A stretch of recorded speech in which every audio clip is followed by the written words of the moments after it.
Buenas tardes, ¿cómo están? Espero que muy bien. El día de hoy vamos a hablar sobre el desarrollo de colecciones especializadas, de colecciones para unidades de información que, a diferencia de una biblioteca escolar o una biblioteca pública, tienen cierto grado de especialización. Y para hacer eso, para tener hoy esta pequeña charla, contamos con la valiosa presencia del licenciado Raúl Martínez. El licenciado Martínez es graduado en bibliotecología en la Universidad Autónoma de México y actualmente se encuentra a cargo de la biblioteca de la sucursal Lomas del Hospital Ángeles en Ciudad de México. Entonces, Raúl, bienvenido. Muchísimas gracias por estar aquí acompañándonos nuevamente. Un fuerte saludo hasta México para toda la familia, para todos los amigos que tenemos por allá. Y bueno, como lo acabamos de mencionar, pues el tema de hoy es hablar de colecciones especializadas. Hemos querido contar con tu presencia en vista de que sabemos que tenés experiencia ahora en un hospital, pero antes has trabajado en otros lugares donde también se tiene una colección especializada, como es la Secretaría de Agricultura y también en otras instituciones como son museos, donde hay otro tipo de expectativas. Entonces, Raúl, pues nuevamente gracias, bienvenido y pues adelante. Hola, pues primero que nada, gracias por la invitación y pues sí, voy a intentar decir lo más importante, ¿no? que he tenido en estos casos. Como usted ya lo mencionó, me voy a enfocar en tres bibliotecas, especialmente en la del Museo Nacional de Arte, que es aquí en México, se le llama como el MUNAL, está en la Ciudad de México. También de la biblioteca que también estuve a cargo, la cual es la biblioteca de Zagarpa, que es la Secretaría de Agricultura y Pescadería en México. Y como usted lo mencionó, en la que trabajo actualmente, también soy el encargado de ella, que es la Biblioteca del Hospital Ángeles de la sucursal Lomas. Entonces, primero me gustaría empezar diciendo que como, por lo que va a partir el desarrollo de colecciones dentro de las tres, va a depender demasiado o completamente de los usuarios de los que uno atiende. De eso va a depender cuáles son las colecciones que tienes dentro de ella. Voy a poner los ejemplos de cada una. Entonces parto de del MUNAL, el Museo Nacional de Arte, y quiero partir por esta porque en esta yo fui, para empezar, fue en la que trabajé primero. Ya tiene más de 10 años que estuve ahí. Y en esta yo solamente era bibliotecario, no era como tal el encargado. Fue mi primer empleo como tal ya estando dentro de la carrera. Pero a pesar de eso sí pude ver cómo se manejaban. Los principales usuarios dentro de esta biblioteca son especialistas en arte de México, y la gran mayoría tienen doctorado. No, no estamos hablando de que es un usuario común en el cual tiene el bachiller, el cual tiene la licenciatura o incluso la maestría. Ya son personas que dominan perfectamente qué es lo que están buscando, saben perfectamente qué es lo que necesitan, y sus necesidades de información son muy específicas, y hasta cierto punto podría llegar a decir son muy difíciles de satisfacer, ya que no van a pedir cualquier información que uno podría encontrar en un libro, sino ya van a pedir una información que incluso se podría encontrar en una única parte de una hoja, ya sea libro, revista, etcétera. Van a buscar un párrafo en exclusivo que ellos ya saben que están ahí porque ya lo habían leído con anterioridad, por lo cual se vuelve extremadamente difícil el poder satisfacer las necesidades de estas personas. Con respecto al desarrollo de colecciones y cómo es que la biblioteca del MUNAL adquiere sus libros, es de, es de una forma bastante difícil, por llamarlo de cierta forma, debido a que, los libros de arte son extremadamente caros, son muy, muy, muy caros de hacer. Por lo tanto, a la hora de que tú quieras comprar algo, se vuelve igual de difícil, de igual de complicado, debido a que, como cualquier biblioteca, independientemente de cuál sea, pues el presupuesto es un tema siempre difícil. Y si estamos hablando de que un libro de arte es muy caro, no vas a poder comprar como tal todos los libros que requieras o que necesites. algo que sucede demasiado en las bibliotecas especializadas y que ahorita voy a dar más información de ellas, es que vas a tener, generalmente lo que se realiza es tener papeletas en las cuales tú vas a dárselas a tus investigadores, porque en la gran mayoría de ellos son investigadores. Le vas a dar una papeleta en la cual les vas a decir que ellos te digan qué libros son los que requieren. Ya con eso tú vas a tener un amparo ante la institución a la que perteneces, del cual decirle, mis usuarios, mis investigadores, me están solicitando este libro y no solamente ya va a ser uno, puede que ya sean tres, cuatro y con eso tú ya tienes un amparo para comprarlos. En el MUNAL, una forma en la que también adquiere sus libros es que como pertenece a un museo, la biblioteca, el museo cada cierto tiempo realiza ¿cómo se llaman? Sus exposiciones itinerantes. Dentro de estas exposiciones, pues se presentan cuadros exclusivos, se presentan fotografías, esculturas, etcétera. Y a final de cuentas, el museo hace un propio libro, crea un compendio de este libro y así ellos dan a conocer esta exposición. Aparte, el museo también vende estos libros, así el museo también gana dinero con la venta de libros, con la entrada a esa exposición, etcétera. Y estos libros se destinan directamente a la biblioteca. Entonces, de esta forma, tú vas nutriendo tu propia biblioteca con artículos que tú ya previamente habías dado de tu misma biblioteca. No sé si me da a entender. El punto es que para realizar una exposición, tus curadores dentro de la biblioteca necesitan un amparo, un sustento bibliográfico, que es cuando los investigadores van. Ellos investigan, ponen las nuevas piezas que se van a exponer, se realiza esta situación de que se pone la exposición, las obras, se hace este libro, este compendio y se crea nueva información. Pero esta nueva información ya tiene este sustento bibliográfico previo. Entonces, de esta forma tú ya tienes una nueva información, pero que ya tienes aparte con el sustento bibliográfico que ya tienes en tu misma biblioteca, por lo que haces una colección más nutrida y una colección con un sustento bibliográfico más amplio. También al ser parte de gobierno, como pertenece al Instituto Nacional de Bellas Artes, puedes tener convenios bibliográficos con los museos que a ti te sirvan, con los museos que a ti te interesen. En este caso nosotros teníamos convenio con el MUAC, que es Museo Universitario de Arte Contemporáneo, y en el cual estos libros que yo les mencionaba previamente que se tiene el convenio, digo, que realiza el mismo museo, hacíamos este canje entre nosotros, nuestros libros del MUNAL, los intercambiábamos con los libros del MUAC, que ellos también hacían de sus propias exposiciones. Y así con diversos museos de la Ciudad de México, era una forma de nutrir nuestra colección, porque no solamente era ya lo que nosotros hacíamos, sino también compartirlos con los demás museos. Pero aquí es sumamente importante otro punto, ya que es las políticas que nosotros tenemos. En ese caso, el Museo Nacional de Arte nada más expone o nada más tiene dentro de sus filas todo el arte mexicano, partiendo de 1450, que fue la conquista, y todo lo que se llegó a tener desde entonces, hasta el año 1900, hasta el año 1990, perdón. En este rango es lo único que el MUNAL va a aceptar. A esas mismas políticas que tiene el museo también los teníamos la biblioteca.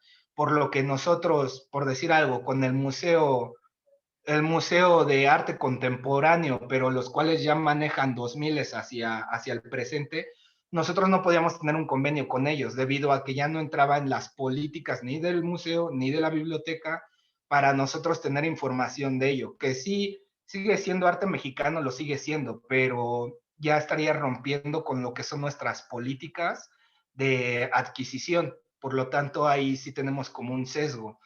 Igual, algo que va a pasar no solamente con las bibliotecas especializadas, sino las bibliotecas en general, es que muchas personas van a querer llegar a dar donativos de libros porque consideran que pues, si es una biblioteca de arte, pues si una persona tiene un libro de arte lo puede donar y no, para nada funciona así. Porque siempre en cualquier biblioteca, pero ahí sí, sobre todo en especializadas, tu espacio es muy reducido, tu espacio es muy importante, por lo que ya he mencionado. En todas las bibliotecas siempre tus libros van a tener un costo muy alto, porque ya estamos hablando de información, ya no estamos hablando incluso de industria editorial. ya estamos hablando de industria de la información, lo que conlleva precios muchísimo más caros y por lo tanto tu espacio dentro de tus estanterías ya es sinónimo de dinero y de mucho dinero. Por lo tanto, tus políticas de adquisición van a ser muy importantes. Raúl, Dígame. allí, una pregunta, ahora que mencionas esto, y considerando tal vez el tipo de unidad de información, que es en este caso un museo en arte, y el tipo de usuario, se sale a la búsqueda tal vez de algún material, libro, puede ser tal vez un mapa, puede ser un documento, que tal vez sea de interés, sobre todo de interés del museo, pero interés nacional o interés patrimonial, que tal vez se encuentre en una colección privada o que sea algo que uno dice, mira, es un libro raro y que por lo tanto es muy valioso y que por lo tanto pues tiene un precio alto, se hace tal vez ese tipo de búsqueda, de adquisición de este tipo de materiales, tal vez porque se solicita para una exposición o se quiere que sea parte de esta colección que a fin de cuentas le va a pertenecer al pueblo mexicano en este caso, ¿verdad? Claro, entiendo su pregunta. Es bastante curioso que me lo pregunte, ya que algo que sucede muy común dentro de las bibliotecas especializadas es que también sirven como resguardo de colecciones personales. Del MUNAL se contaba con la colección de el arquitecto Pérez Escamilla. Esta es una colección que incluso no necesariamente era de arte, pero sí perteneció a alguien que fue importante dentro del arte mexicano y que él dentro de su testamento dejó que su colección quedara a resguardo del MUNAL, pero no pertenece al MUNAL. Entonces, sí llega a suceder eso de que las bibliotecas especializadas cuenten como una reserva. Y eso también va a pasar en el de Zagarpa, que comentaré a continuación, y en la de medicina que estoy ahorita. Con respecto a lo que dice, si se necesita un libro con mucha urgencia, pero que cueste demasiado dinero, lo que se hacía en el Munal y se hace en todos lados, o al menos en los que yo he trabajado, es que lo primero que haces es buscarlo con tus similares. Como ya lo mencionaba, en este caso nosotros en el Munal le preguntamos a nuestra red de bibliotecas de arte si alguien lo tenía. En ese paso, lo que se hacía y lo que se hace, independientemente sea de arte o no sea, es quien lo quiere, primero tiene que preguntar si se lo van a dar. Y en segunda, si se lo van a prestar, la biblioteca que lo presta te va a poner sus restricciones, por decirlo de cierta forma, cuáles son las circunstancias que ellos van a querer para prestártelo. Eso quiere decir que te van a pedir un transporte, no por mensajería, te van a pedir que incluso vayas tú mismo, que todo va a salir de tu cuenta, todo lo vas a pagar tú, sean los gastos de envío y sobre todo si le llega a suceder algo, tú vas a ser el encargado de reponerlo en su totalidad. Entonces sí se establece perfectamente qué es lo que, si yo te lo presto, te voy a poner unos requisitos mínimos para prestártelo. Ahora, si no se encuentra, lo que te queda hacer es subir a dirección o con el mayor alto nivel de la institución a la que perteneces, en este caso el director del museo, y explicarle por qué es que lo necesitas. Pero sí vas a necesitar un amparo muy grande para que te lo lleguen a comprar. Como lo mencionaba hace rato, sí necesitarías, por decir algo, por un número al aire, sí vas a necesitar mínimo unas 20 papeletas de 20 investigadores diferentes donde te digan que ellos quieren ese libro, donde te digan que quieres ese mapa. Tú los vas a llevar con el director o el que sea para decirle, mira, sí realmente lo necesito, mis investigadores realmente sí lo quieren. Y también tienes que justificar que no es un investigador que ha ido una vez, ¿no? Y que quiere que se lo compres. Vas a tener que darle que son tus investigadores que llevan 10 años ahí, y ahí ya lo puedes tú justificar en el hecho de, es que los investigadores del museo, que son los que están dando dinero al mismo museo, porque ellos son los que están haciendo las exposiciones, pues ya necesitan algo nuevo. Entonces, siempre, y eso en todas las bibliotecas, siempre tienes que dar a entender que tu biblioteca no es un hoyo negro de dinero, sino que realmente sí retribuyes lo que se te está dando. Y en este aspecto, lo podrías manejar así, el sí me vas a comprar algo carísimo, porque si no lo tengo yo y no la tienen las demás bibliotecas, quiere decir que es muy caro generalmente, porque ya sea que el costo en el que te lo venden es muy alto o porque casi no existe y por lo mismo te lo van a dar caro. Entonces sería una cuestión de decir, sé que le vas a invertir mucho dinero, pero mis investigadores que vienen a mi biblioteca, que son los que te están creando a ti información, son los que te están generando exposiciones, que es lo que trae dinero al museo, pues ya me solicitan esto. Es una forma de siempre estar pidiendo dinero, pero siempre justificando el que lo quieres para alguien que vale la pena y que te va a retribuir económicamente. Estamos hablando de algo cualitativo porque realmente estamos hablando de que nada más va a generar información, pero tienes que saber aterrizarlo en que esto cualitativo, esta información, sí te va a dar un cuantitativo, sí te va a dar un ingreso. Y en ese sentido, Raúl, y algo que puede ser muy, muy común en el mundo nuestro de la bibliotecología, ¿qué pasa cuando alguien llega y te dice, bueno, está bien, te autorizo, pero tú haces la investigación de hacer la tasación, ¿verdad? Porque la pregunta es, nos forman en nuestras universidades, en México, en Costa Rica, como tasadores de libros, ¿verdad? Sabiendo que la tasación de un material, de un libro, llamémoslo un mapa, llamémoslo un cuadro, llamémoslo una colección de fotografías, pues no es una ciencia exacta. Entonces, ¿qué retos se enfrenta uno cuando le dicen, bueno, sí, te lo voy a comprar, pero tú tienes que hacer todo el proceso de hacer la investigación, eh, de saber cuánto vale, cuánto se pagaría, cuál es el estado de conservación, etc. Todo este proceso, ¿verdad? Que es algo como, que parece como de película, pero que en verdad sucede, que hay procesos comerciales de tasación por libros, ¿verdad? Entonces, ¿cómo se enfrenta ese reto? Pues con respecto a la tasación, mencionó las dos cosas más difíciles, que es la tasación del libro y sobre todo encontrarle o ya tener el espacio, el ambiente necesario para este material. Y sobre todo estamos hablando de libro antiguo, ¿no? O un material o un documento antiguo. Primero que nada, la tasación es si uno lo compra a empresas que ya son dedicadas a brindar servicios o productos a la bibliotecología, es un poco más fácil, sobre todo por el hecho de que ellos muy probablemente ya hayan tratado contigo. Por ejemplo, en México hay dos empresas que son las más grandes que se dedican a proveer a bibliotecas, se llama EBSCO y la segunda es Infoestratégica, son las dos empresas más grandes aquí. Con ellos resulta un poquito más fácil el trato debido a que ellos ya te proveen servicios, ya sea que ya te estén dando tu sistema automatizador de bibliotecas, es muy probable que ellos ya te lo estén brindando, sea el que tú quieras escoger, sea Book, sea, no sé, Coa en su caso, que te lo estén vendiendo, etcétera. Si es este caso, ellos ya sería más fácil o tú ya podrías confiar en que en el precio que te están dando es el correcto, porque pues también va de la mano de ahí su renombre. Si te cobran de más y tú te quejas, nuestro gremio es tan chico que si a ti te cobran de más, enseguida le vas a decir a todos tus colegas que te están cobrando de más y a ellos no les conviene para nada que todo el gremio sepa que cobran caro, porque se les cierran todas las puertas. Entonces, si hablamos de EBSCO, al menos aquí en México, si hablamos de EBSCO estratégica, es casi un hecho que el precio que te van a dar es el justo. Tal vez un poquito elevado, pero es el justo, es lo que estás comprando. Si estamos hablando de una empresa o de una persona física que es la que la está vendiendo, ahí sí es un problema. Porque si la está vendiendo la persona física, lo que tú tendrías que hacer es enseguida correr a EBSCO o a Infoestratégica para ver si no lo tienen. Lo más seguro es que no lo tengan.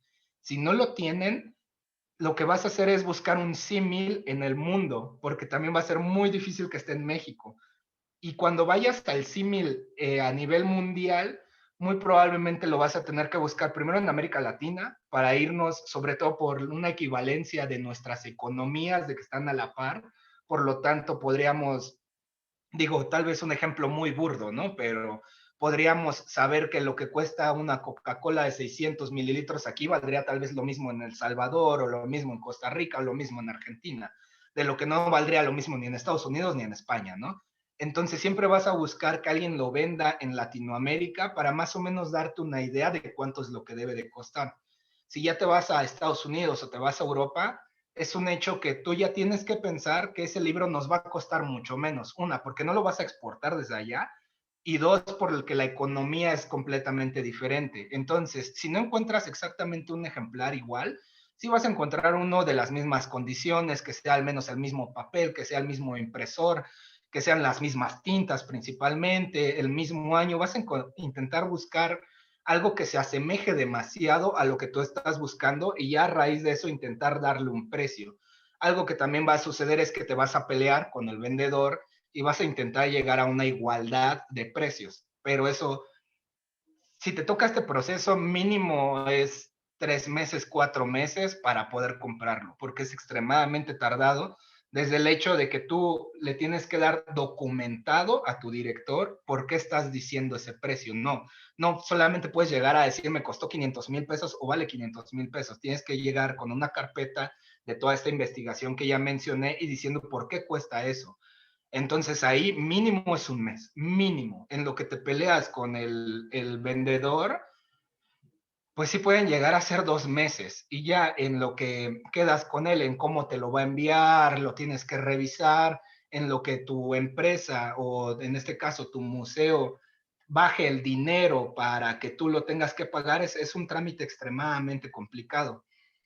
Y con respecto a tener el medio ambiente que requiera el libro, el mapa, el documento antiguo, es algo todavía más complicado porque yo consideraría que no se debe de hacer esta adquisición si tú previamente no ya tienes pues toda esta infraestructura dentro de tu biblioteca para poder tenerlo, porque va a ser un gasto extremadamente caro y ahí sí dudo muchísimo que una empresa, un museo, un hospital quiera invertir en el hecho de, bueno, es que te estoy comprando el documento y aparte ahora te tengo que hacer unas instalaciones para él.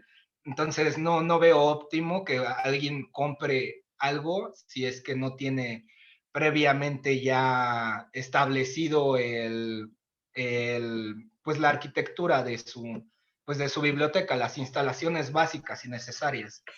Y en ese sentido, entonces, hablamos de que el desarrollo de estas colecciones especiales, pues se dan en lugares especiales, por así decirlo, en centros de investigación histórica. No sé, se me ocurre el CIDH de la Universidad Autónoma de San Luis Potosí, ¿verdad? Que tiene toda una serie de condiciones, una colección de carácter histórica, con incunables, con colecciones patrimoniales de personas, ¿verdad?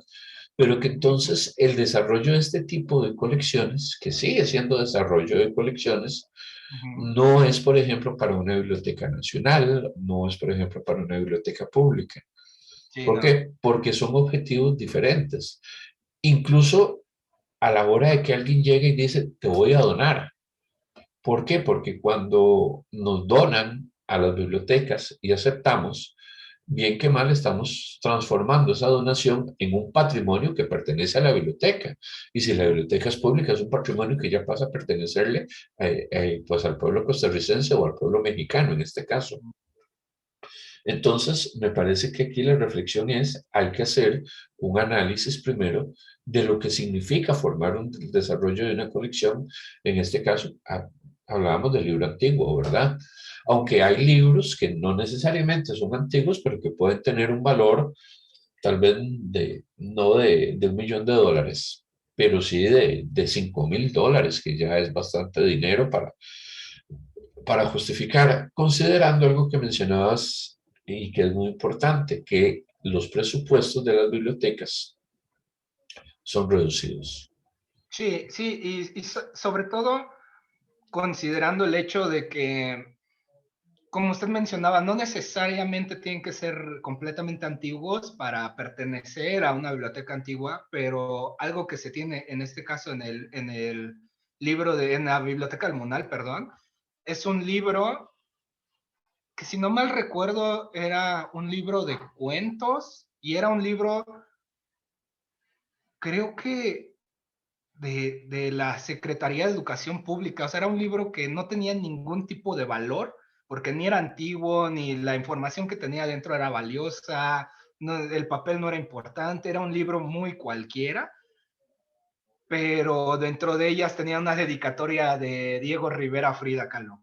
Entonces, ya con eso, no importa qué año sea, no importa qué trate, pero tiene una firma y esa firma vale mucho más que el mismo libro. Entonces sí se tiene que resguardar dentro de la biblioteca. Y como estamos hablando de Diego Rivera y estamos hablando de museo de arte mexicano, pues evidentemente tenía que estar ahí. Y ahí sí no importa el que no importa, ahí sí no importa el que no tratara de arte como tal, pero entiendes que tienes que hacerlo. Y sobre todo, lo más importante dentro de la biblioteca especializada es que tus usuarios no son los usuarios comunes. Tus usuarios van a ser las personas con las exigencias más altas del mundo, porque ellos son los especialistas, no hay nadie que sepa más del tema más que ellos.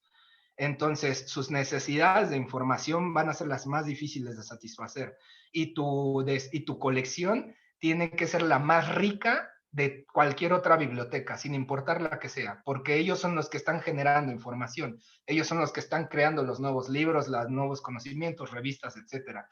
Entonces, todo tu desarrollo de colecciones vas a tener que pensar siempre en nada más en ellos. Y a diferencia de una biblioteca pública, una biblioteca escolar, universitaria, tus usuarios no van a ser miles, no van a ser cientos. Exagerando, tus usuarios base, tus usuarios reales y no potenciales, no van a llegar ni a 200. Pero esos 200 van a estar ahí a diario y una solicitud de información de uno solo te puedes tardar más de 2 semanas en dárselo. Entonces, aparte de tu desarrollo, si tú no creas bien tu desarrollo de colecciones, no vas a servir en nada. Y como en la gran mayoría de estos lugares, tus investigadores tienen incluso más peso que tú como bibliotecario o como ya jefe de biblioteca, si tú no les funcionas, enseguida es muy probable que te quedes sin trabajo. Entonces tienes que tener un excelente desarrollo de colecciones, una excelente catalogación, clasificación, acomodo, etcétera, porque todos los usuarios que vayan a ti van a querer que todos se los entregues perfectamente y ellos van a saber enseguida si no les estás dando lo que tú quieres, pero enseguida. Y Raúl, ahora que mencionas eso, y me viene a la mente un tema, y ves cómo vamos derivando la conversación. Uh -huh. Y el desarrollo de la colección no solamente está en cómo yo desarrollo y formo la colección, sino también cómo la pongo a disposición de las personas usuarias. Y en este caso, los tratamientos técnicos, el proceso de descripción bibliográfica, el proceso catalográfico, la indización, la clasificación, ¿es igual o tiene algún grado mayor de complejidad en una colección especializada? Porque podemos decir, bueno, ¿cuánto es el promedio para catalogar un libro? Alguien puede decir, bueno, 20 minutos, 30 minutos, digamos que 1 hora Uh a -huh. nivel general, pero cuando hablamos a nivel especializado, en donde el proceso técnico también es parte del desarrollo de la colección, ¿es igual? No, para nada, no, para nada, para nada. Son mundos completamente diferentes. Sobre todo, hablando plenamente de la catalogación, por el hecho de que la catalogación tiene que ser tan amplia. Aquí en México manejamos 3 niveles de descripción catalográfica, la 1, la 2 y la 3, ¿no?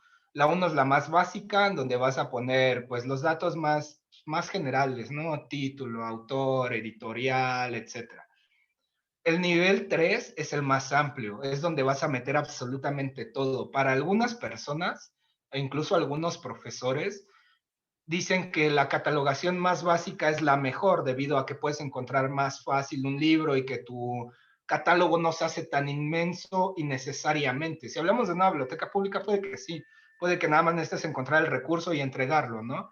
Pero en este caso sí necesitas una catalogación extremadamente profunda, debido a que, como lo mencionaba, vas a encontrar investigadores que nada más quieren una página y de esa página nada más quieren un renglón y ellos saben que existen porque ellos ya lo han visto.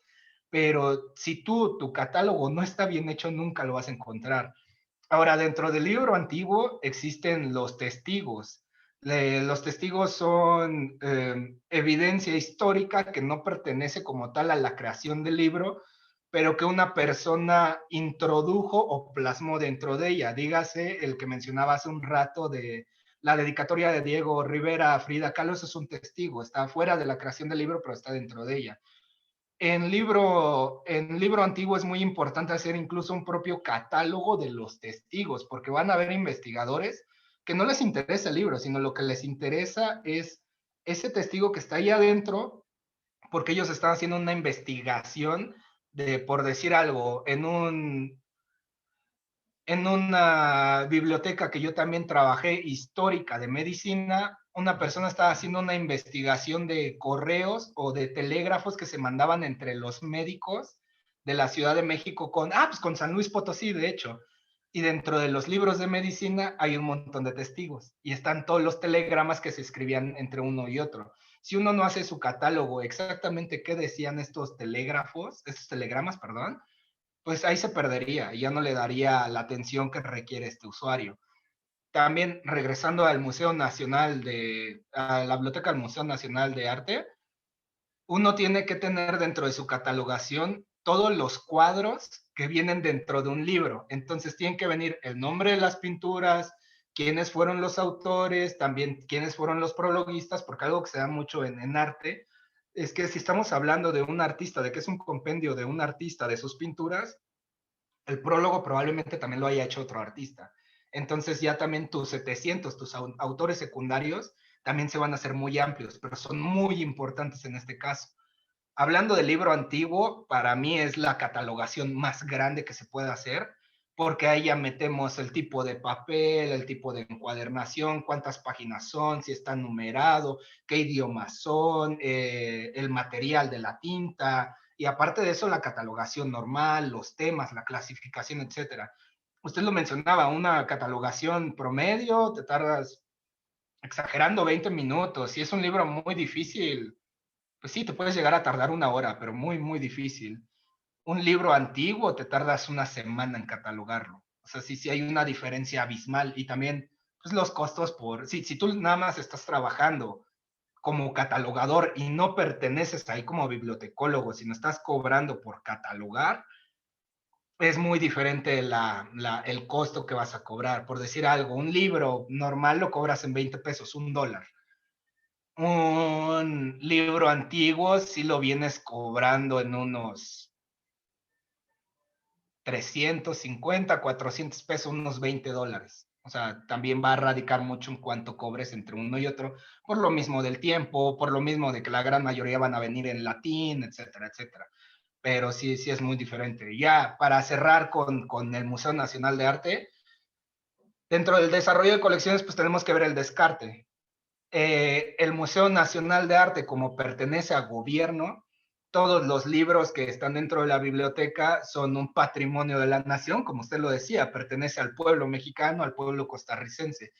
Tú no puedes tirarlos, tú no puedes desecharlos porque literalmente es dinero. Así lo va a ver el gobierno, es su dinero. ¿Por qué estás tirando mi dinero? Aunque sean libros, pero ¿por qué lo estás tirando? Entonces, por ley, al menos en México, no puedes destruirlos, no te puedes deshacer de ellos. Tampoco los puedes regalar porque se puede malinterpretar en el hecho de por qué se lo diste a esta persona, o sea, qué tiene él y se puede pues, tener malos entendidos.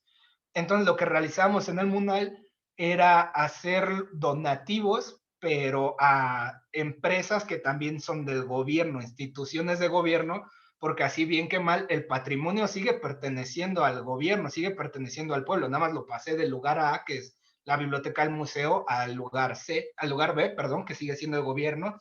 Y en este caso lo que nosotros hacíamos era enviarlos a reclusorios.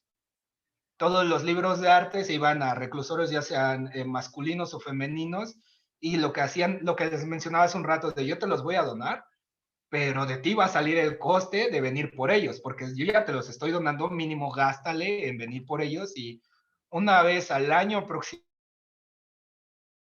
estos libros.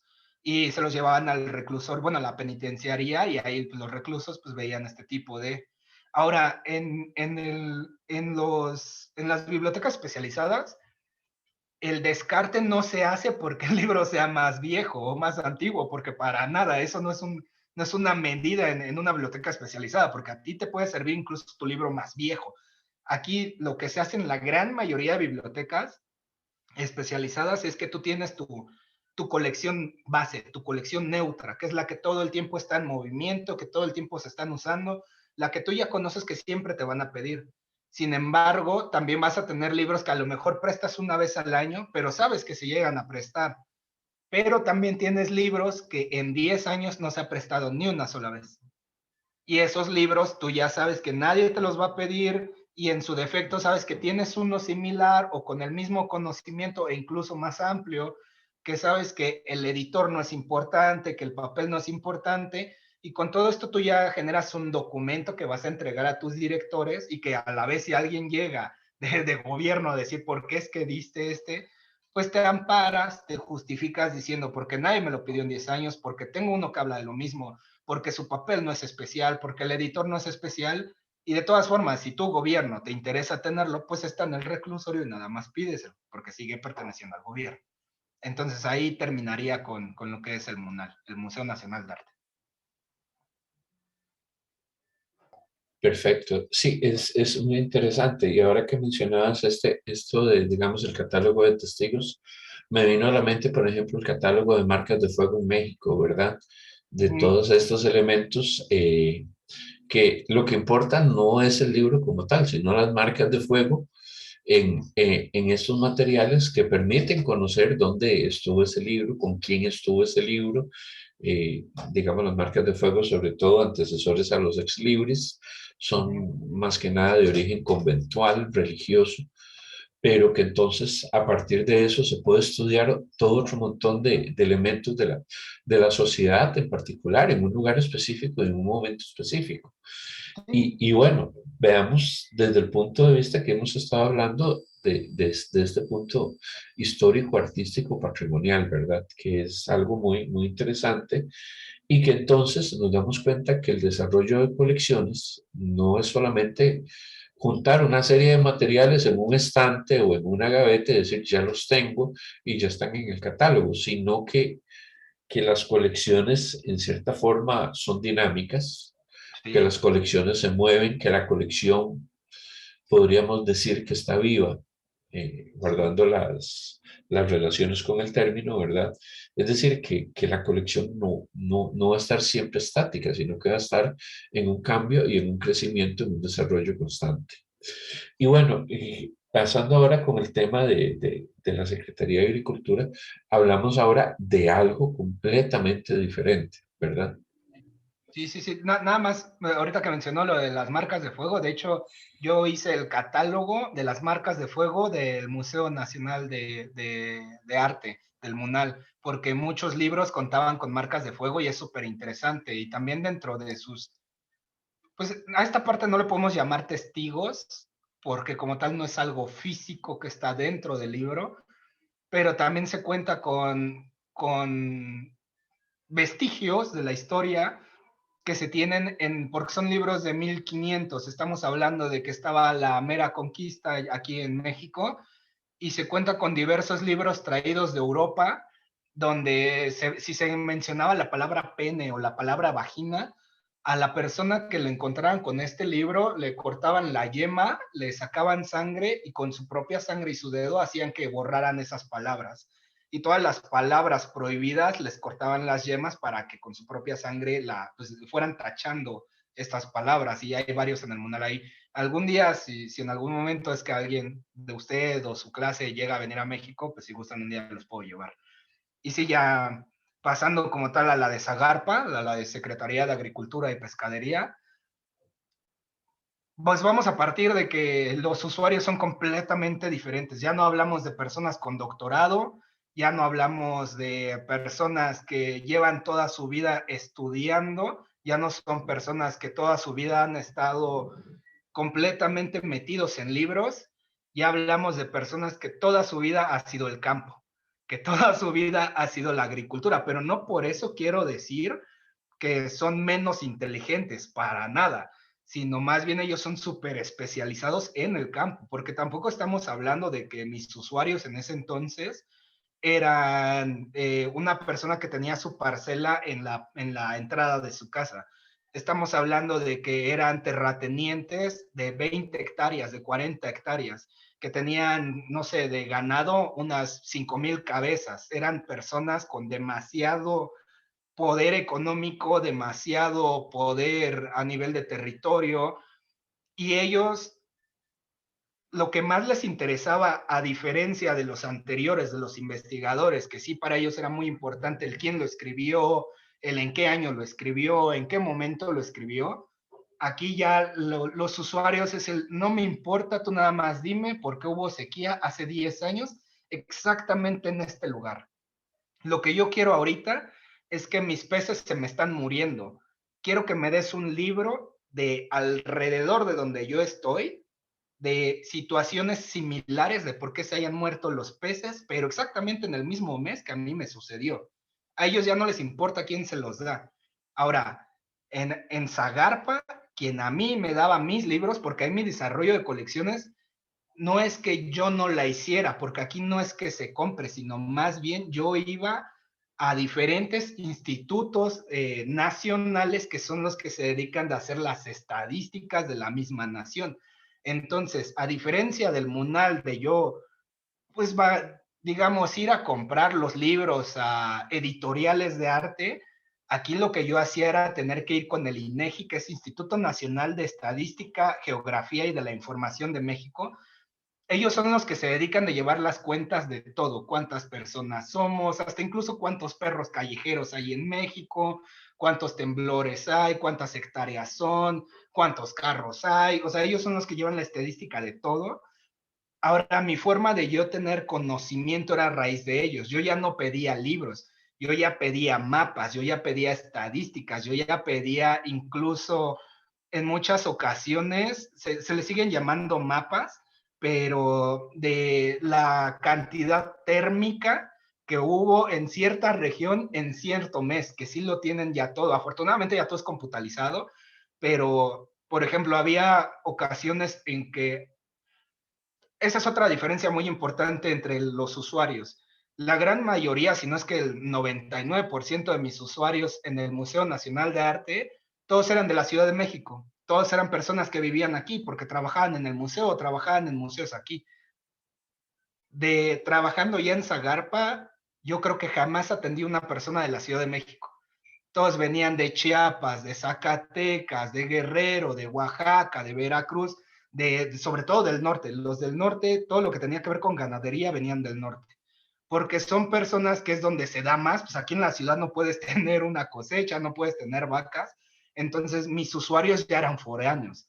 Algo que también influye mucho porque ellos no pueden, no les puedo decir ven mañana y mañana te lo doy, porque ellos vienen desde otro estado, se hacían 10 horas en camión para llegar a la Ciudad de México, entonces yo a ellos no les puedo estar diciendo te lo doy mañana, necesito tenerlo ya. Por lo tanto, también era muy importante el yo ya tener convenios previamente establecidos con INEGI, con universidades que se dedicaran plenamente a la agricultura. Aquí hay una universidad que es la Universidad de Chapingo. Esa universidad da exclusivamente carreras de agricultura, pescadería, ganadería, etcétera. Yo tuve que hacer una relación con ellos y decirles, mira, mi acervo es extremadamente amplio, tú mándame a tus alumnos y yo les presto mis libros, yo se los presto o les doy fotocopias, no les cobro nada, pero a cambio de eso, dóname también tus libros. Los que te sobren, la información que tú estés sacando, dónamela. Y lo que mencionamos hace un rato de que tú tienes que pagar por estos envíos, yo tuve que decir eso, tú dime y yo te mando a mi mensajero. Llega hasta tu universidad, pero dame los libros porque a mí me interesa. Con la UNAM, pero la UNAM, las sedes que están fuera de la Ciudad de México, como en Morelia, que también sus carreras son más hacia la agricultura, tuve que hacer lo mismo, decirle, ¿sabes qué? Por favor, dóname tus libros. Y a raíz de eso, tú puedes negociar un poco, por ejemplo, en este caso con la UNAM, lo que yo les decía es, mira, yo sé que es muy engorroso con el INEGI que te den sus mapas, porque sí protegen mucho la información. Yo ya lo tenía porque pertenecía también al gobierno, éramos similares, entonces no había como conflicto de intereses, llamémoslo de cierta forma. Entonces lo que yo le ofrecía a la UNAM era el hecho de si tú tienes algo que te urja, dímelo y yo lo pido por ti, porque yo sé que a mí me lo van a dar enseguida, pero a cambio dame la información que tú estás dando. Y es hacer una búsqueda, lo primero, porque algo que es súper importante en las bibliotecas especializadas es que nosotros no sabemos casi nada cuando llegamos a estas bibliotecas. Yo no sabía casi nada de arte, yo no sabía absolutamente nada de agricultura. Entonces, lo primero que hace un bibliotecólogo cuando llega es medio empaparte y lo más rápido que puedas. Lo primero que yo hice fue el investigar qué universidades, qué institutos, qué personas públicas, porque evidentemente siempre vas a tener el problema de dinero, entonces primero es buscarlo gratis, es ver qué universidades públicas tienen estos temas. Ya teniéndolo es ver cómo les puedes ayudar a ellos para que te den cosas a ti. Y entonces, en este caso fue buscar las universidades a mi alrededor que ellos me podían brindar cosas para yo hacer que mi colección creciera. Y aunque mi colección era plenamente, la gran mayoría, mapas, estadísticas, etcétera, no las podía dejar así. Incluso tuve que meterme un poco con la Facultad de Química de la UNAM porque ya estaba ya estaba teniendo demasiadas requisiciones de pesticidas, de químicos. Yo no tenía nada de eso en mi biblioteca. Entonces también algo que vas a hacer en tu desarrollo de colecciones de una biblioteca especializada es que te van a empezar a pedir cosas que tú no tienes, porque sobre todo cuando hablamos de algo muy especializado, los conocimientos cada día se van generando más y más y más, y eso de hecho ahorita pues lo voy a mencionar evidentemente en la medicina por COVID, pero te van a pedir temas que con todo el tiempo se van actualizando, y por lo mismo, en este caso yo tuve que hablar con las universidades porque pues, ellas son los que van a dar primero el conocimiento. Entonces mi desarrollo de colecciones ahí dependía plenamente de mis convenios, porque ahí yo no compraba nada. Todo era convenios con instituciones públicas y con el INEGI. Ya en su defecto, lo que yo empezaba a hacer y que lo dejé como pues en una especie de proyecto que ya no pude terminar porque llegó pandemia y se terminó eso, pero yo ya empezaba o tenía la idea de empezar a crear mis propios libros creados por Zagarpa, pero yo no tanto para tenerlos en mi biblioteca porque la información ya la tenía, pero sí ya empezar a usarla como moneda de cambio, para ya irme con las universidades privadas, las cuales no me iban a regalar nada, pero sí yo ya empezar a tener, porque bien que mal, la UNAM o el INEGI me podían dar la información, pero yo sabía que las universidades privadas podrían tener información diferente y sobre todo las herramientas que ellos utilizan para los temas de agricultura eran muchísimo más sofisticados que los que te podría dar la UNAM, por ser una universidad pública. Y Raúl, en ese caso, y lo que mencionas es algo muy importante con los usuarios, que son una cantidad de usuarios incluso tal vez mayor y más dispersa, más diversa. ¿Qué importante o qué importancia le das vos dentro de lo que es el desarrollo de la colección a la capacitación que se pueda brindar de parte de la unidad de información sobre el uso de esa información, valga la redundancia? Es decir, el hacer la alfabetización informacional, porque de repente el usuario que viene sabe que tiene una necesidad de información y sabe que está en la colección, pero tal vez no sabe cómo usar esa información. Y ni qué hablar si disponemos de medios digitales, ¿verdad? Entonces, qué importante es también de que se haga este proceso de alfabetización. En el caso del MUNAL, no. En el caso del MUNAL no aplica porque, como lo he dicho ya varias veces, ellos sabían incluso más que yo. Entonces, de alfabetizarlos, pues la verdad no. Y sobre todo, en lo que usted menciona del digital, consideremos que, como ya lo había mencionado, la gran mayoría de ellos son doctores, ya son los expertos en. Yo creo que el investigador más joven que atendí en ese entonces tendría tal vez 55 años. Entonces ya de ahí el rechazo hacia la tecnología es extremadamente amplio.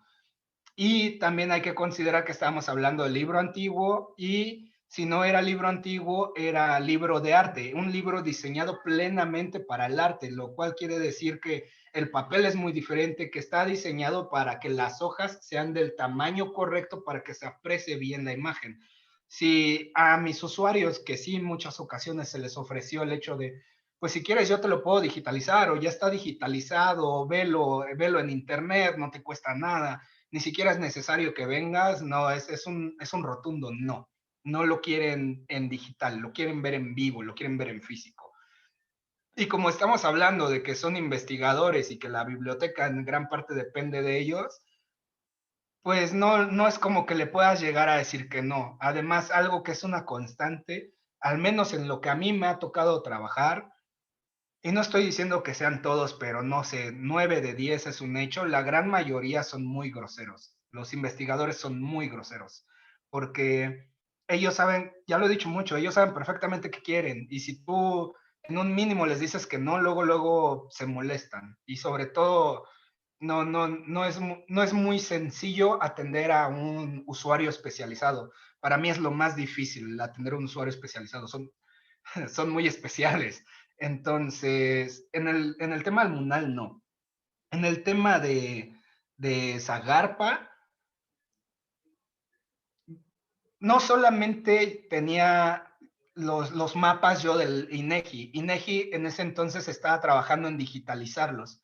Entonces yo a mis usuarios lo que les mencionaba era el hecho de que no era necesario ya que viajaran desde sus estados hasta mi biblioteca, que ya lo podían revisar en línea, ya se podían ahorrar todo el viaje, todo el tiempo y demás, pero ellos lo que me decían era el hecho de que no, de lo que ellos iban también eran por fotocopias, ya recordé eso, se me había olvidado.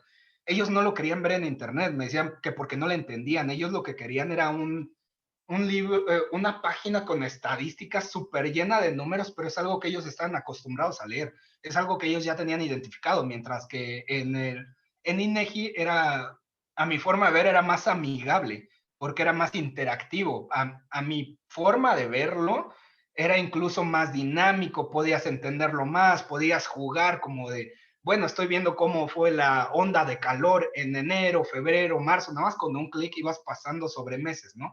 A mí eso se me hacía interesantísimo, pero ellos preferían ver una tabla donde decía lo mismo, pero enero, y por decir algo, 36 grados, tanto de humedad, tanto de sensación térmica. Ellos preferían ver esta tabla que verlo dinámicamente dentro de la página de INEGI, que ahí estaba, ¿no? Y preferían ir hasta la biblioteca a sacar 2 copias antes de verlo. A mí me capacitaba INEGI como tal gratuitamente porque en este convenio que logré con ellos, al yo ser personal igual de perteneciente a gobierno, me iban a capacitar para comprender estos mapas. E incluso conseguí que en ese entonces tenía 5 bibliotecarios a mi cargo, conseguí que los capacitaran a ellos también, porque ellos eran personal de base, sindicato, ¿no? Sí, creo que sí se maneja igual en Costa Rica, ¿no? Los que van a estar ahí siempre. Entonces yo conseguí que a ellos me los capacitaran porque yo sabía que en algún momento me iba a ir. Generalmente los que somos encargados de biblioteca en algún momento nos vamos a ir, ya sea porque vamos a querer buscar un mejor trabajo, porque en un corte, pues nosotros como no, al no ser sindicalizados, pues nos acaban corriendo.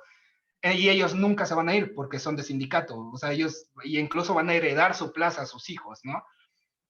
Entonces a mí me interesaba mucho que a ellos me los capacitaran, ya que ellos se iban a quedar y a quien llegara después de mí, pues ahora que lo capacitaran a él.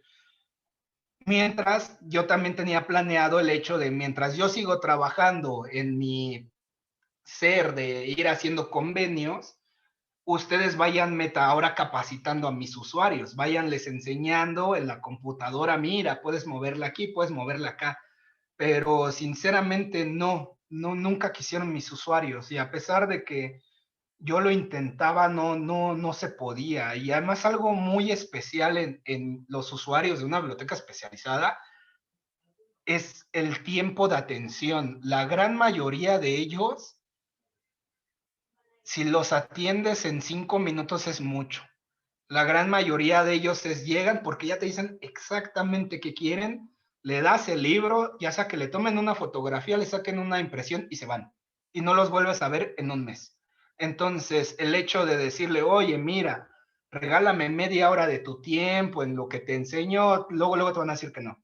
Al menos en mi experiencia no. Y ahorita en la de medicina, muchísimo menos. Entonces, el darle una enseñanza a un usuario especializado suele ser muy difícil. Incluso ahora en la que vamos a ver ahorita ya la de medicina en bases de datos, sigue siendo muy difícil. Prefieren, y sobre todo como ellos saben que tú se los tienes que dar, prefieren decirte, no, mándamelo por correo.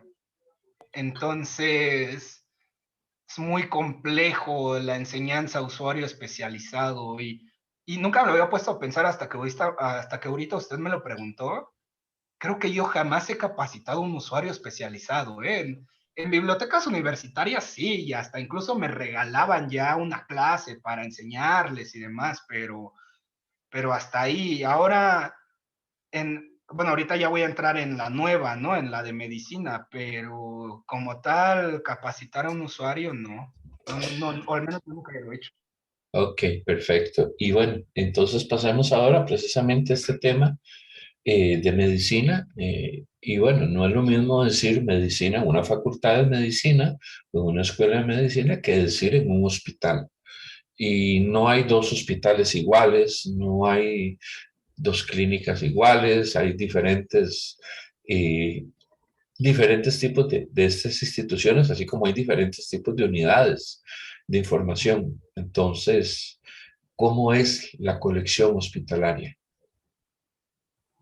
Hay, hay dos temas principales para entender esta biblioteca y lo especial que es y lo difícil que es. La primera es el hospital más caro de América Latina en costos. No, ningún hospital en América Latina cobra tanto como este hospital. Es hasta incluso, va a sonar una tontería, pero para dar como un preámbulo, el costo por estacionarse dentro pues, del hospital triplica al estacionamiento en un aeropuerto. Y eso que los aeropuertos son los más caros, así de ridícula es la diferencia. Esto quiere decir que al ser el hospital más caro y lo demuestran con estadísticas, porque obviamente el hospital súper enorgullece de eso quiere decirte que como soy el más caro, te voy a dar el mejor servicio de cualquier lugar al que vayas. Lo que significa, tengo la mejor tecnología, tengo los médicos más preparados, tengo las técnicas más nuevas y tengo todo lo mejor. O sea, te doy la excelencia en todo. Hasta incluso mis personas de limpieza los vas a ver perfectamente uniformados. O sea, cuidan hasta el mínimo detalle. Eso quiere decir que los pacientes que van al hospital son todo el gremio político de mi país, quiere decir que son todos los artistas, quiere decir que son todos los deportistas de altísima gama, es el tope. Todo paciente que va es la persona que más dinero tiene en el país, los empresarios más ricos del país. Segunda cosa importante, la gran mayoría de los médicos de mi hospital, tal vez un 90% son judíos. En México, la segunda religión más grande es el judaísmo. La primera es el catolicismo, como en toda América Latina, pero la segunda religión en México más importante es el judaísmo.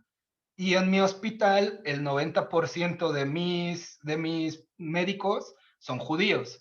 El director general es judío, los directores de áreas, la gran mayoría son judíos. Incluso mi biblioteca pega con una sinagoga. Entonces, para que se den una idea de lo fuerte que es esta religión dentro de. Y esto es importante porque algo que tiene muchísimo, y se lo juro que no es discriminación, hasta ellos mismos lo dicen, algo que tiene muchísimo el judío es que son extremadamente exigentes. Y eso va a ir de la mano porque ellos son mis usuarios. Y no solamente son médicos, no solamente son los médicos más preparados, no solamente son los médicos que saben que ganan más en el país, sino también son judíos. Son cuatro cosas que a mí me hacen tener o necesitar tener las cosas luego, enseguida, porque si no yo voy a tener un problema. Al ser el hospital, como ya lo mencionaba, más caro del país y tener las tecnologías más amplias, también necesitan la información más actual. Eso quiere decir que al menos a mí en mi biblioteca ya no me sirve ningún libro del 2019 de medicina, ya no me sirven. Todo eso yo lo descarto. Y en mi biblioteca lo que sí me dicen es tíralo. A mí no me importa, tíralo. Y es más, yo así de, oye, déjame mínimo hacer el trabajo de a la hora de descartar los libros, pues yo sé que puedo tener libros que se los puedo dar incluso a la UNAM, tal vez, ¿no? O sea, tengo 2018, 2017, le puede servir a alguien. O déjame veo pues, a mis mismos usuarios, ¿no? O sea, mis mismos médicos, al igual y ellos no lo tienen. Pero para el hospital es, no me interesa, tíralo. Pues es que sí, la verdad, hablando monetariamente, pues ellos no les representan nada. Si yo los tiro, si yo los quemo, no les mueve ni un solo peso a ellos. Entonces, para ellos el hecho, tíramelo, que no me estorbe, por lo que mencionabas un rato de que cada espacio para mí ya es un peso, ya considera un peso monetario. Ellos lo interpretan así igual, entonces para ellos eso ya es dinero perdido para mí. Para mí ya tíralo, y sí, yo tiro mis libros, y no por gusto propio, pero porque es una política que viene de arriba. Entonces ellos es el tíralo, ya no me estorbe, y yo literalmente a las personas de limpieza se los tengo que dar, y se van en los residuos de papel del hospital, y ahí es a donde van a parar la gran mayoría de mis libros. Algo bueno y malo por el hecho de que a mí se me hace innecesario, es que las editoriales ya saben que sale un libro y me lo tienen que dar. Yo ya no tengo que hacer el requerimiento de, oye, pues enséñame cuáles han salido. No, ellos ya me lo mandan en automático. Entonces el hospital ya luego paga. Ya nada más llegan con la factura, con el libro, y el hospital paga. Ya ni siquiera pasa por mí. De la nada más llegan y me dicen, ya llegó el nuevo. Y así como van llegando, así nada más lo catalogo, le hago el proceso menor, etiqueta, y va directamente a estantería. Y cuando veo que ya un libro ya llegó, ya se me perdió por 2 años, o sea, en diciembre yo ya voy a tirar todos mis 2020. Y ya se me van a ir todos esos a la basura. Pero ya ahorita ya me están llegando todos los 222, 222, 222, y todo van aquel, aquel, aquel, aquel, aquel, aquel. Eso por el lado de los libros. Por el lado de las revistas, algo bueno bueno, no es, pues sí, digamos es algo bueno de lo que el hospital es el hospital. La gran mayoría de las editoriales pelean porque yo les dé un lugar en mis estanterías, porque como muchas revistas sobreviven, o viven, mejor dicho, de tener anuncios dentro de sus revistas, de tener anuncios de nuevos medicamentos, de nuevas empresas que venden máquinas de rayos X, etcétera. Eso es como ellos adquieren dinero, estas revistas. A ellos les interesa demasiado estar dentro de mis anaqueles, porque así cuando las lean mis médicos, los pueden llegar a ver sus anuncios, y mis médicos podrían llegar a contactarlos, y así están entrando ellos gratis al hospital, cuando si ellos lo quisieran entrar, incluso sería un poco ilegal, llamémoslo de cierta forma, si no es que no piden el permiso al hospital.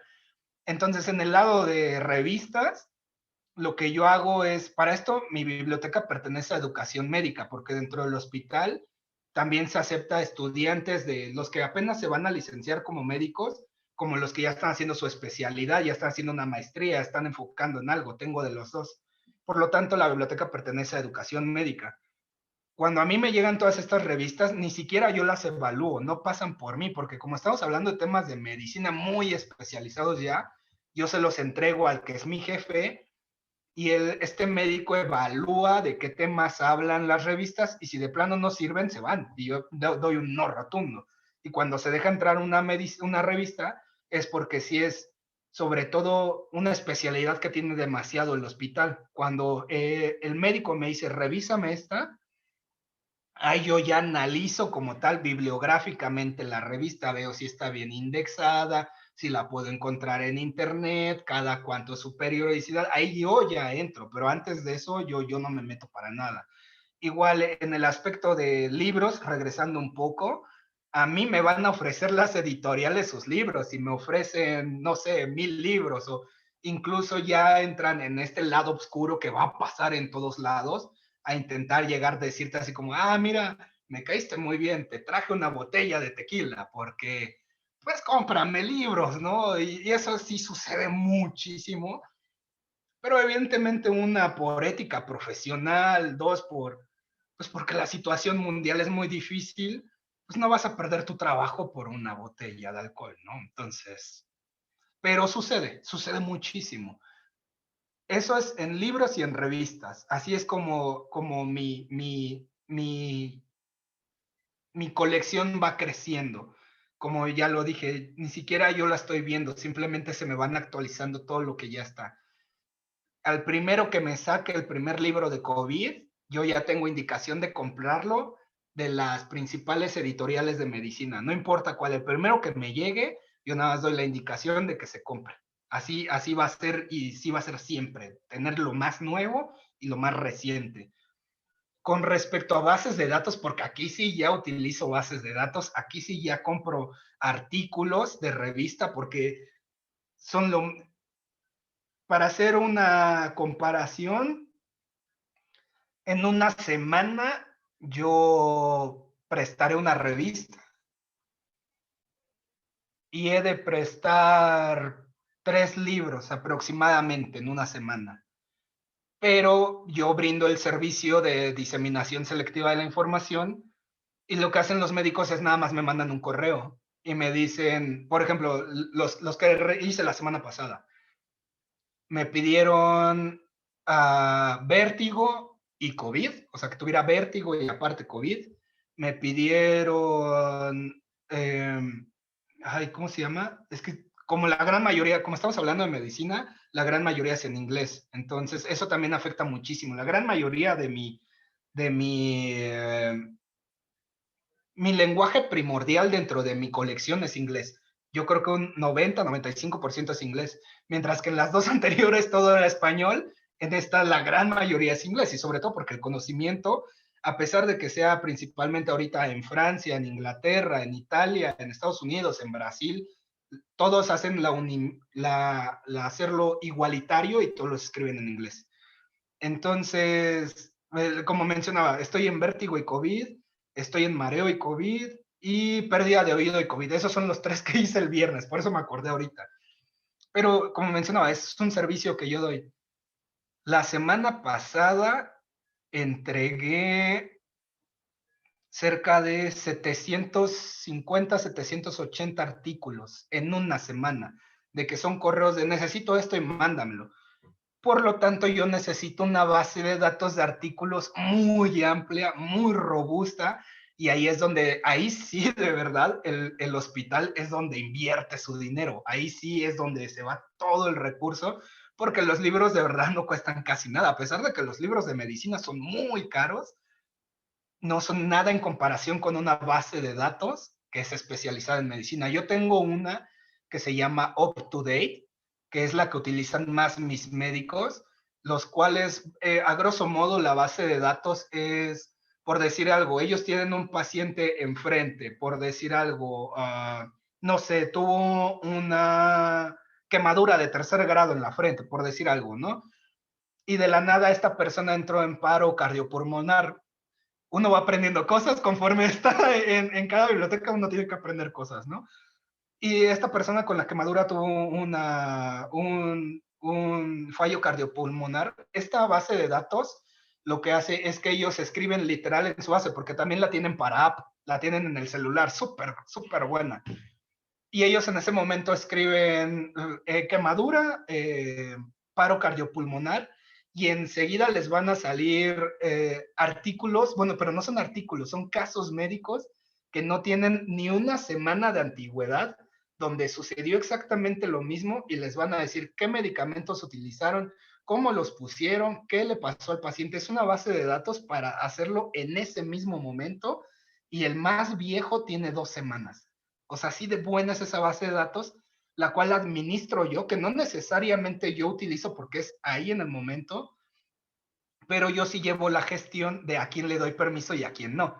Porque como en cualquier lugar, como los investigadores no tienen el mismo peso, en el hospital no los mismos médicos tienen el mismo peso. Entonces yo tengo que evaluar cuál es el nivel del médico, yo ya a la vez de haberlo visto, quién investiga más, quién veo que sí está haciendo un trabajo de investigación bien, y a todos esos yo les doy acceso. Y ahí es donde yo los llevo, además de que yo soy el que lo contrata. Yo soy el, porque obvio, les comentaba que en México los más grandes es EBSCO e Infoestratégica.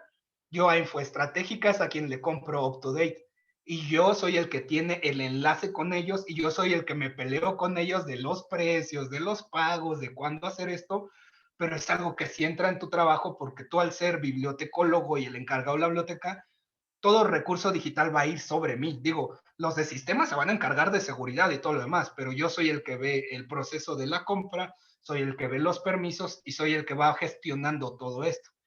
Y mi segunda base, bueno, y esa, para darles una idea, cuesta en dólares, sería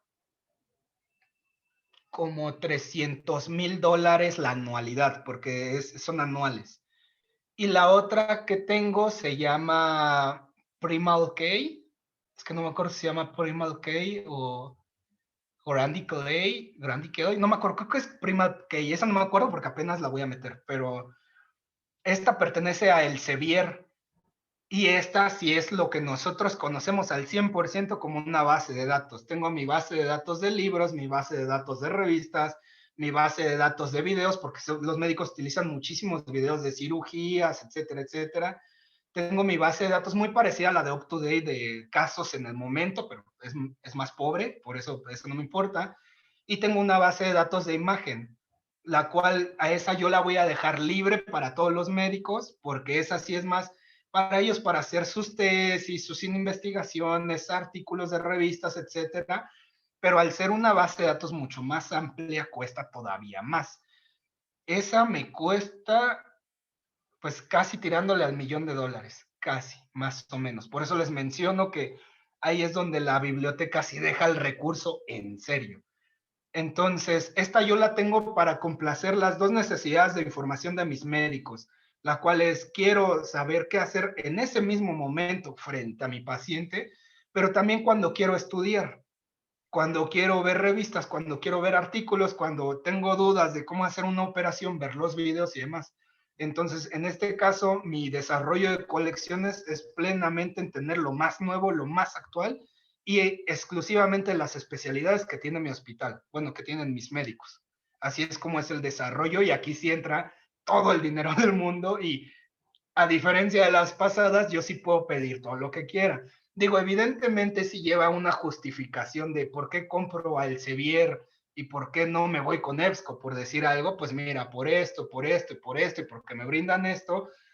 Y a pesar de que tal vez mis jefes no le den la importancia que merece esto que menciono, pero vuelvo a lo mismo, sí lo veo como ética moral del hecho de yo te voy a entregar lo que yo sé que le conviene más al hospital, aunque tal vez sea un poco más de trabajo, pero pues me estás pagando muy bien por ello.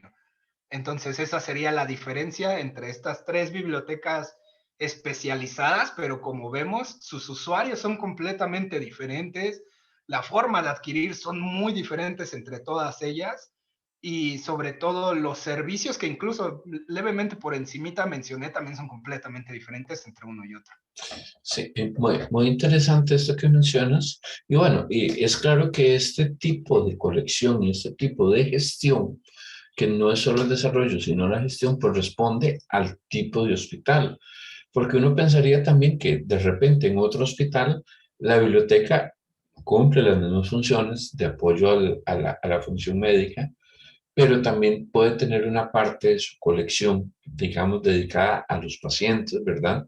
A personas que tal vez están de larga estancia, de larga data, solo que considerando en este caso el tipo de hospital que me estás describiendo, posiblemente los internamientos no son muy largos porque pues ha de ser caro, ¿verdad?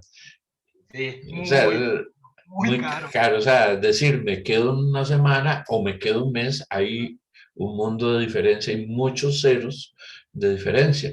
Pero bueno, uno podría decir, pero es que somos bibliotecólogos y la información y toda la parte romántica, no, pero hay que tomar en cuenta esta parte de la realidad de una biblioteca hospitalaria en un hospital que es único en su clase, que tiene su característica, que tiene toda una filosofía incluso de enfoque de la realidad, de la cotidianidad, y donde, bueno, se ve la salud como un negocio. Sí, sí, sí, sí, sí, Puedes estar totalmente. de acuerdo, puedes no estar de acuerdo, pero bueno, existe y requiere de servicios. Y de hecho, bueno, aquí mientras hablabas, estaba viendo aquí esta base up to date y se estaba Ujú. viendo que para pacientes, este, una suscripción individual de 30 días vale $53. ¿Verdad? O sea, si yo quisiera hacerla y me cobran $53, ¿verdad? Diciendo que soy paciente o cuidador de pacientes, ¿verdad? Porque Ujú. de repente entonces uno dice, bueno, el acceso a la información no es solamente para un médico, puede ser para un paciente, para un cuidador de pacientes. Pensemos, por ejemplo, cuántas personas no realizan el rol, por ejemplo, de acompañamiento de cuidado de personas adultas mayores en los hogares, ¿verdad? Ah, sí, sí, sí, sí, sí, sí. Sí, y bueno, hay un recurso. Claro, aquí entonces la colección no es una colección como tal que es tangible, pero es información. La Ujú, colección no se conforma por libros, sino por recursos de acceso a la información. ujú. Entonces, no es que mi colección está aquí, que yo la veo, que yo la toco, que yo la palpo, sino que yo lo que estoy haciendo es generar una serie de elementos, una serie de recursos para que mis usuarios reciban información, aunque al final de cuentas soy yo, bibliotecólogo, llámese Rolando, llámese Raúl, quien está haciendo el proceso de hallar la información y de brindar la información, porque entonces se mantiene esta característica en todos los usuarios. No importa si son en un museo, si son en una secretaría gubernamental o en un hospital, dame la información. Sí, totalmente, sí.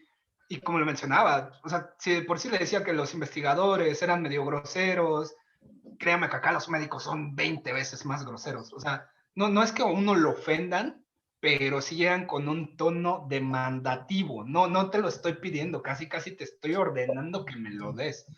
Y de hecho, la biblioteca, por política, yo tengo prohibido entrada a personas, ¿eh? No pueden entrar familiares, ni siquiera pueden entrar enfermeros del hospital. Es exclusivo de médicos y es tan así, y como lo mencionaba, los investigadores o tus propios usuarios, ellos se saben que la biblioteca es de ellos. Ellos lo saben y lo llevan a cabo. Y si ellos en algún momento, porque sí me ha pasado, que entra pues algún despistado, ¿sabe? Las personas piensan biblioteca y todos tienen en mente que es pública, ¿no? Que pueden entrar. Si un médico ve que entra una persona que no es médico, enseguida me voltean a ver, pero con los ojos de sácala ya, porque no permiten que nadie entre. Hay cosas, hay ocasiones en las que yo lo entiendo porque, y sobre todo a mí me ha pasado mucho que llegan a entrar y yo en mi computadora, pues es una pantalla bastante amplia, estoy viendo un pene con verrugas o estoy viendo una vagina con sífilis y que entre una mujer o un hombre o un niño o una niña, enseguida luego se espantan y hacen un para un médico, ya lo he notado, les súper molesta que alguien se espante. Y tienen toda la razón, ¿no? Pues es un hospital, es su biblioteca, no tienen por qué estar escuchando esto. Y al menos a mí me apena, o sea, a pesar de que estoy trabajando, es como, ay, volteo la pantalla, ¿sabe? Como en el hecho de, como si estuviera viendo algo malo. Pero es porque las personas no estamos acostumbradas a ver este tipo de cosas, pero por lo mismo la biblioteca es súper restringida, ¿no? Incluso no pueden entrar si no traen su gafete. Es súper, súper controlado esa situación. Incluso yo tengo el poder de si entra alguien y al decirle amablemente que no se vaya, yo puedo llamar la seguridad y en ese mismo momento incluso lo sacan del hospital. Y también como dentro de las computadoras se tienen los registros clínicos, también nadie puede usar las computadoras más que un médico, porque ahí sí podríamos hablar de robo de información y ya les mencioné qué tipo de pacientes son los que van al hospital. Ujú. Entonces, es algo muy, muy sensible este tipo de información, pero sí es completamente un mundo diferente el de estar ahí en el hospital, porque también es hospital escuela y también todos los alumnos posibles, probables médicos, o sea, todos ellos también vienen de las universidades más caras del país. No, ninguno es de universidad pública, entonces siempre están ellos intentando de mantener este estatus y también si vienen de universidad privada, de las más caras, y aparte es judío, también es casi un hecho que luego entre. Sí, claro, hay todo un contexto que hay que considerar sobre cómo se gestiona esta colección en esta biblioteca. Como te digo, puede ser que a muchas personas les guste, no les guste, pero bueno, existe y ellos demandan un servicio, en este caso un servicio de un profesional en bibliotecología.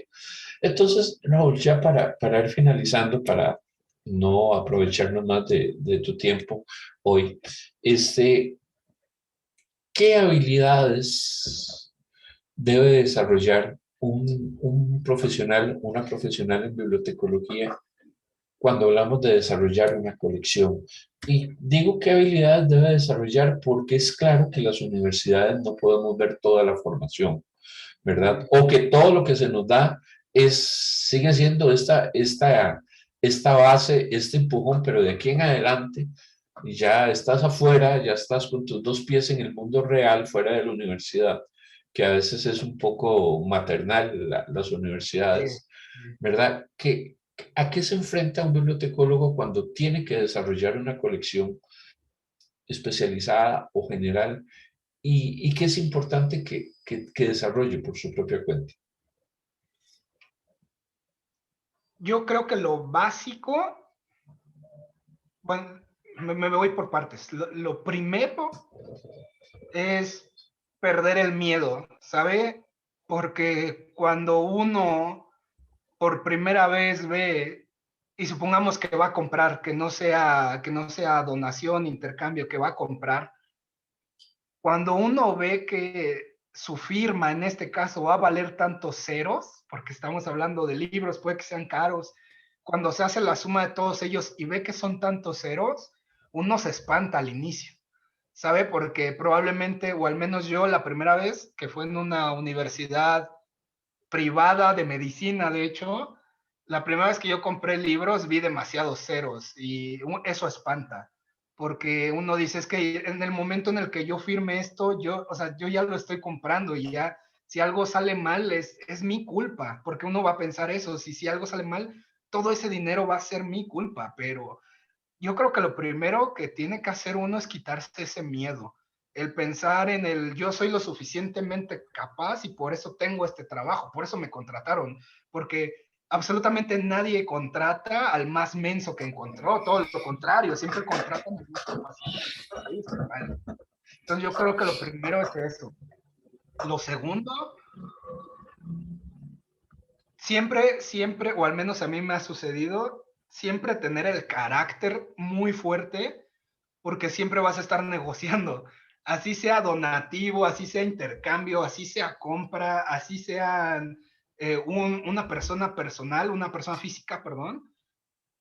Siempre todos, como estamos hablando de un bien, ya sea monetario o ya sea material, un libro, siempre el otro va a intentar sacar más provecho. Siempre, siempre, siempre, siempre, siempre. Entonces, yo recomendaría tener carácter, el saber decir no, el saber decir está muy caro, el no quedarse con el es que yo sé que lo podía encontrar más barato, siempre confiar en los instintos de uno, en el conocimiento de uno y como yo lo mencionaba hace un rato, el hecho de decir de no, es que me lo está dando muy caro y es más, yo sé que puede estar más barato y en este caso, como siempre uno va a estar hablando con sus directores para dar pues, el por qué me costó tanto, siempre tener la confianza en uno decir de yo estoy seguro de que salió esto.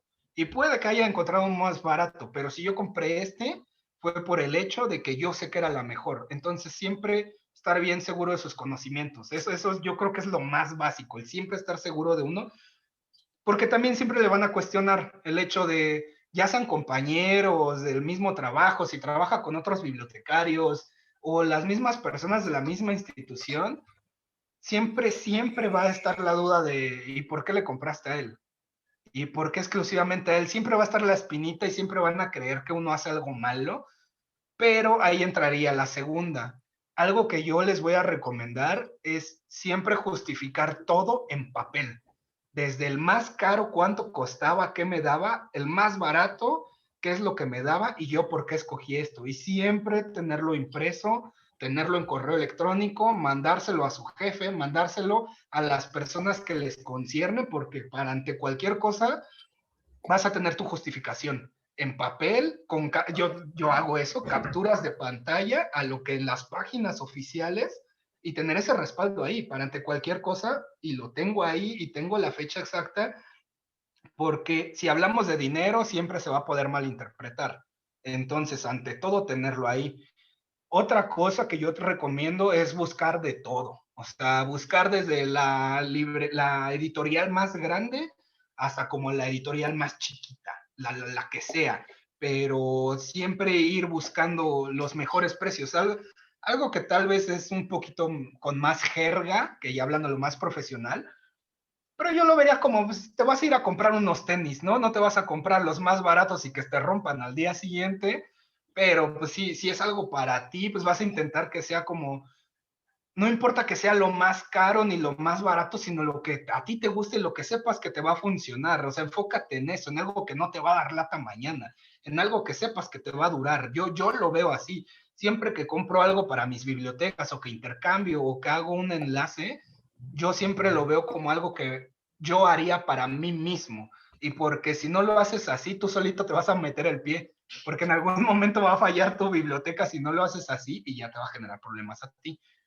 Y por último, yo diría que siempre tener, a pesar de que nosotros nunca vamos a saber todos los libros que tenemos, libro por libro por libro,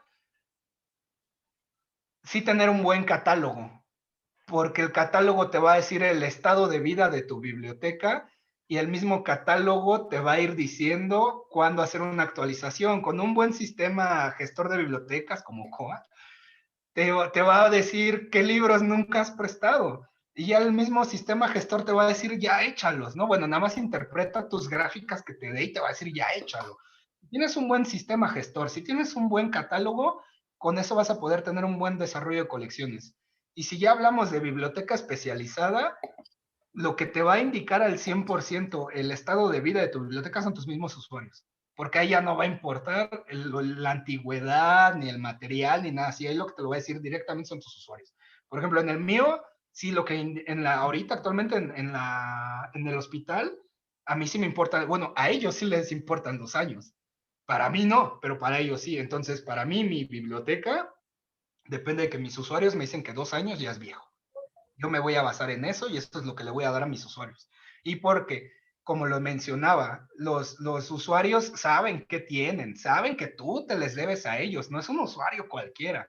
Y si un usuario tú no le sirves, se va a ir a quejar enseguida con tu jefe y te van a correr enseguida. Entonces, lo más importante es tener siempre a tus usuarios felices en una especializada, porque ellos te ponen el pie enseguida y luego te van a correr, porque si se dieron cuenta en los 3 ejemplos, los 3 son los que le dan dinero, los investigadores son los que hacen el museo, los que hacen las colecciones. En el de Zagarpa, todos estos agricultores son los que pagan los impuestos gigantes que le dan a Zagarpa su dinero. Y en este último, los médicos, pues son por los que van los pacientes. Entonces, si ellos se quejan de ti, pues olvídate de tu trabajo. Entonces, tienes que hacer un muy buen desarrollo de colecciones y no vas a durar nada ahí. Perfecto, Raúl. Muy interesante tus apreciaciones, sobre todo el tener una experiencia en 3 lugares diferentes, ¿verdad? Haber tenido esta posibilidad. Y pues no, yo creo que es algo de lo que podríamos hablar durante muchísimas horas más, ¿verdad? Sobre el desarrollo de las colecciones. Pero al fin de cuentas yo creo que es eso, que es conocer dónde está uno, conocer muy bien de qué tema se trata, sobre todo a nivel especializado. Sabemos que biblioteca escolar, que biblioteca pública, pues es más general, incluso es más amplio, que hay mecanismos distintos, ¿verdad? El Pero que usuario es más amigable, ¿eh?